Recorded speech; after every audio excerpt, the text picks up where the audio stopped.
الصلاة والسلام عليك يا رسول الله. الصلاة والسلام عليك يا حبيب الله.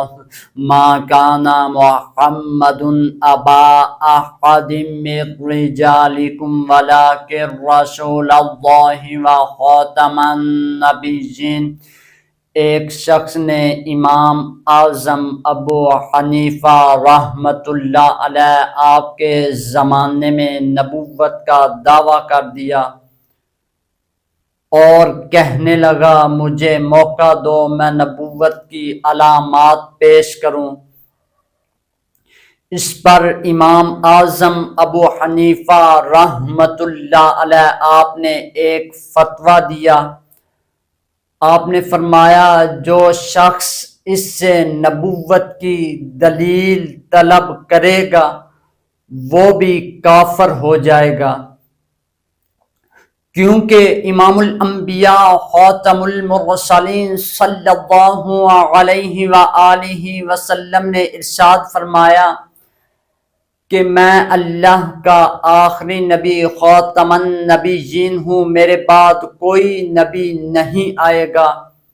حضرت سیدہ عائشہ صدیقہ رضی اللہ تعالی عنہا آپ حضور کا ارشاد نقل فرماتی ہیں کہ میں اللہ کا آخری نبی ہوں اور میری مسجد انبیاء کی مساجد میں آخری مسجد ہے۔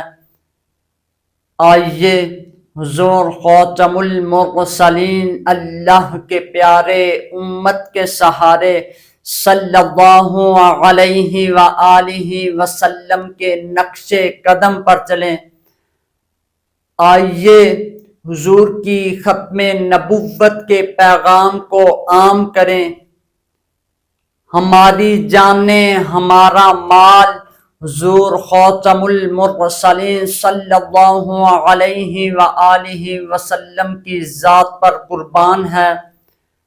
ہم مل کے حضور کی ختم نبوت کو پوری دنیا میں عام کریں تاکہ ہم اس دنیا میں بھی اور آخرت میں بھی کامیابی حاصل کر سکیں۔